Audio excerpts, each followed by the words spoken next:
Hey guys, Joe here, and today on this video you're going to be looking at not one but two Corvettes. One you've already seen and I just have it over here for comparison reasons. The other one is a newer car that I haven't driven with you guys yet, and we're going to today. So what do we have here? We have the Nightfall Gray, might be Cyber Gray, I can't remember, Z51 package Stingray, and its new baby brother, the Grand Sport. This one is a 2LT model, so it's an upgrade from the previous one that I showed you, as well as being a manual. But what I wanted to do was point out a few differences and similarities between the two vehicles. First thing, of course, of note is the fact that the Z51 package is just a Stingray. Just a Stingray. What a stupid statement. It's a Stingray, but it has narrower bodywork than its counterpart, the Grand Sport, which of course has the Z06 bodywork. The Z06 bodywork makes it almost 3 inches wider in total, and as you can see, it's mostly visible in the rear wheel well room. This, as you can see, is just a standard rear flare.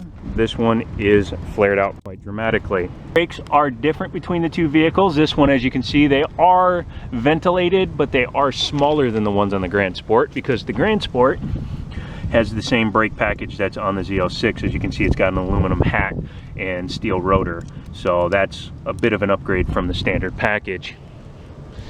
This one, being a 2LT, does not have the full ground effect kit or the stage 2 wing. This is a stage 1 wing. Now, as I was informed by a viewer, there are 3 levels of wings that are available from Chevrolet for the Corvette. This is stage 1. As you can see, it does have a small winglet. Stage 2 has a taller winglet. Stage 3 has a wicker bill spoiler that goes in between, which is not orderable from the factory on the Grand Sport.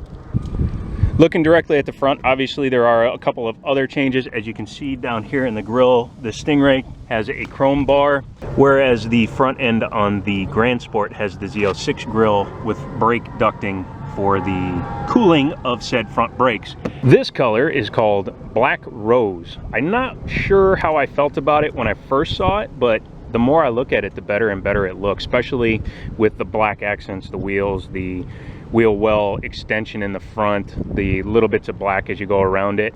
It really is a good looking car. If you look and you notice, you'll also see that this car does not have the hash marks either. We purposely leave them off. You can always add them, but it's harder to remove them once the factory has installed them. Coming around to the back side, it's a good looking car. So in the front, if you look directly at the cars, you'll see the major difference is on the Stingray here, it's just a standard fender. But if you look at the Grand Sport, what they did to accommodate the larger wheel is they added a wheel extension. They do this on a lot of SUVs to try to hide how tall the vehicles actually are. And they've kind of done the same thing here by going with a blacked out wheel extension. That way you don't notice it as much, especially against a blacked out wheel.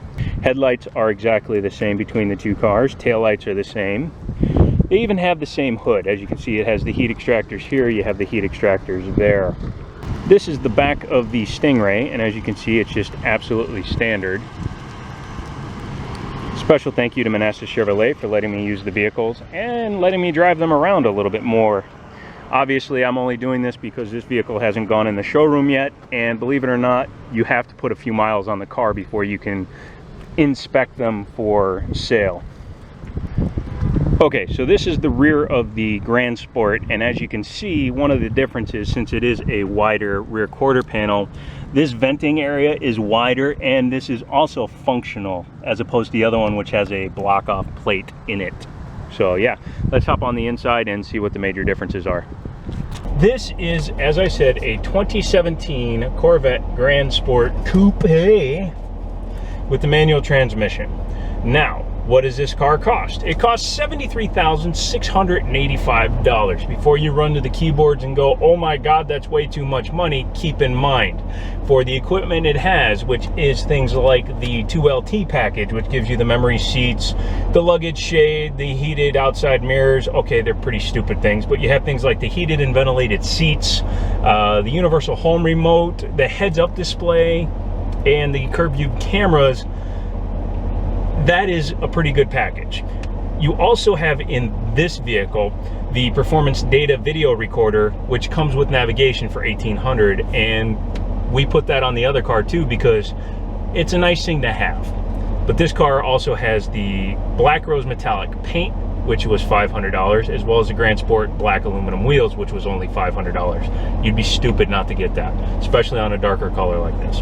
So yes, while it does have a total sticker of $73,000, it's still $20-some thousand cheaper than an equivalent Z06. Here's something else to keep in mind. The way to get most of the equipment that's on this vehicle in a Stingray is to get a fully loaded Z51. And at that price, you're talking about 75 grand to get everything that this car has, such as the magnetic ride and all the other stuff.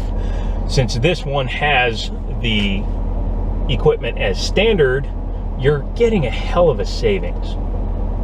And if you're already a Corvette owner, you get like 2 grand off when you buy it. So 73 grand minus 2 grand, 71 grand.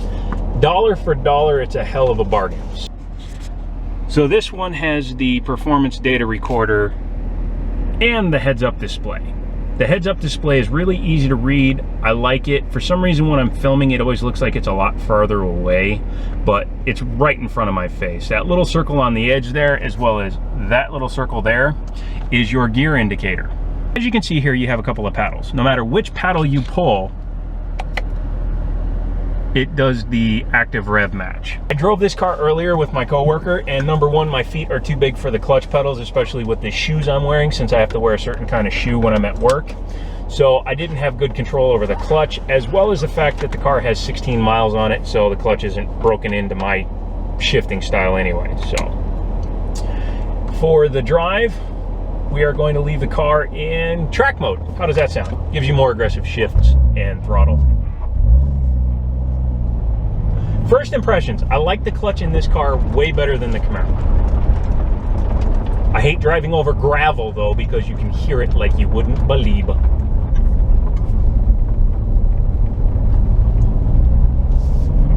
Ride comfort is still impressive. I actually really like the interior room when you're looking at how far your legs can sit, and obviously you can't see my legs unless you're looking straight down, but I really like the way that I can sit in this car. I actually have more room for my driving leg than I do in my Mustang. Now, anybody familiar with the LT1 knows that it makes its peak power at about 4,400 RPMs. One thing I have to keep watching, especially as I'm driving the car, because I'm used to the way my Mustang V8 revs and has its power, I actually find that it's easier to start in first in this car. Plus, I'm not 100% sure on what the rear gearing is in this car. Okay, after looking, this car has 342s in the back, which is not bad. It's not the best, but it's better than a 293. Although with the 7-speed, you think it wouldn't need it. As I said, I've already taken this on a drive with one of my coworkers. However, we were just kind of enjoying the car, but not the traffic. So I didn't get a really good feel of the steering as I wish I did. And with this traffic, I'm probably going to be delayed in being able to give you a good example of how it feels. This car, of course, has the performance exhaust, which has the dual butterflies that open up under heavier acceleration, which I'm not currently doing. Even when I was driving it before, I wasn't doing heavy acceleration because the car doesn't have any miles on it. You don't want to beat on a car that has 0 mileage on it. Grand Sport is a great step between the Stingray and the Z06 because you get better performance than you do in the standard Stingray in terms of handling and just overall drivability. However, you don't get the gas guzzler tax that you get with the Z06 because it's just the standard 465 horse motor, and on top of that, you don't have the insane prices that you do with the Z06s. A Grand Sport doesn't sell over sticker unless you're an insane guy who just wants to price it over sticker. Grand Sports sell at sticker minus rebates whenever they offer a rebate. The shifter is very precise, very direct, works really well, and I just skip shift into 7th by accident. I apologize. And I'm assuming that's going to be a very, very, very common occurrence in this car because the shift gates are extremely close together. One thing I am not lacking is torque. I'm in 6th gear at 41 miles an hour, and she's got plenty of pull left in her.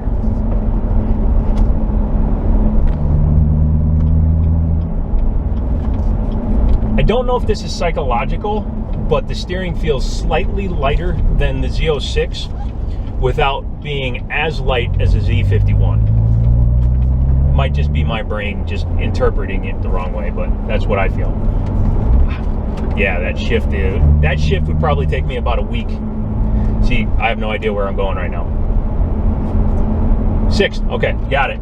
Yeah, that would be one detriment that is overcomable, of course, because I'm used to a 6-speed shift pattern. However, I'm not used to one that's this tightly spaced, because in the Mustang and most cars with the 6-speed, the reverse is either way over and up or pushed down and back. The Porsches, I'm sure their shifter is the same way because they have a 7-speed that's set up like this. The one exception to that rule is probably the Aston Martin V12 because that has a dog-legged first gear. But in terms of this car, it's straight double H pattern, I guess is what you would call it.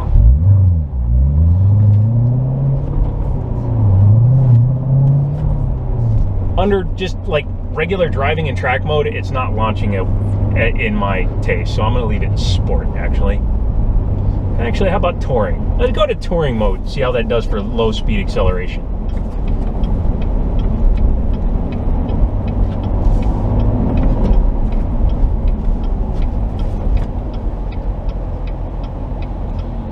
Brakes are phenomenal. When brakes are this good, it kind of makes you question the need to even step up to the ceramics, but I do understand that for super heavy track use you would want to step up to the ceramic brake package. But for everyday driving, steel is the way to go because ceramic has to get to a certain temperature before it actually works at its peak. The steel is just steel with a regular compound, so it's always going to be doing its job, so to speak.